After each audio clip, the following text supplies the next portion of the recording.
来关心国际消息，乌克兰已经开始使用美国甲英国提供的长程飞弹攻击罗西亚境内。罗西亚总统普京昨就证实，因是要试射上新型的中程弹道飞弹，而且佫根据讲，这战争是当咧探向全世界。乌克兰的外交部就批评讲，这罗西亚的举动未属是北韩。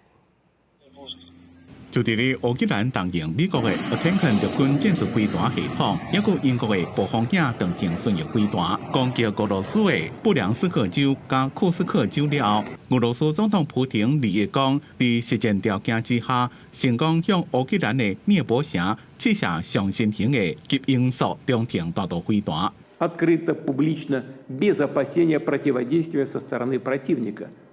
также получающего эту информацию. Почему без опасений?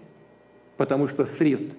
противодействия такому оружию на сегодняшний день не существует. 普京强调，安尼制作是为了要应对北约国家对俄罗斯的侵略行动，因而进一步的部署将会看上新的情形来决定。这种名叫做“真果球”的新型极音速中程弹道飞弹，攻击的速度会达到10马赫，也就是10倍音速。 到即马也无任何的防空或者是反飞弹系统会当甲伊炸落或者是反制。美国五角大楼讲，伫攻击进程无偌久，就接到来自俄罗斯的无线通知。I can confirm that Russia did launch an experimental intermediate-range ballistic missile. The United States was pre-notified briefly before the launch through nuclear risk reduction channels. 乌克兰总统泽伦斯基伫社群媒体发文讲，俄军动用 ICBM 洲际弹道飞弹，表示这场战争的规模甲残酷程度已经严重的升级。不过，西方真侪专家讲，俄国所发射的可能是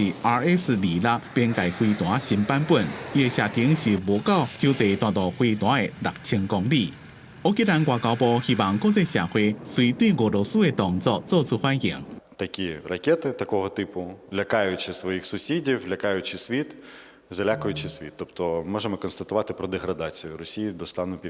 Великої Північної Кореї. 另外，伫俄乌战争已经拍超过1000天，美国的民调机构盖洛普伫今年8月到10月所进行的民调显示，有52%的乌克兰人希望伊人赶紧透过谈判结束战争，只可能38%的人认为应该坚持战斗一直到胜利，比2022年时阵的73%，甲2023年的63%希望坚持战斗的比例是大幅度下降。 虽然大部分接受访问的乌克兰人依然是希望会当加入欧盟甲北约，不过接受访问的人内面认为乌克兰会当伫今后10年内加入欧盟的，已经自战争的73%降到61%；认为会当伫咧10年内加入欧盟的，已经自战争的64%降到51%。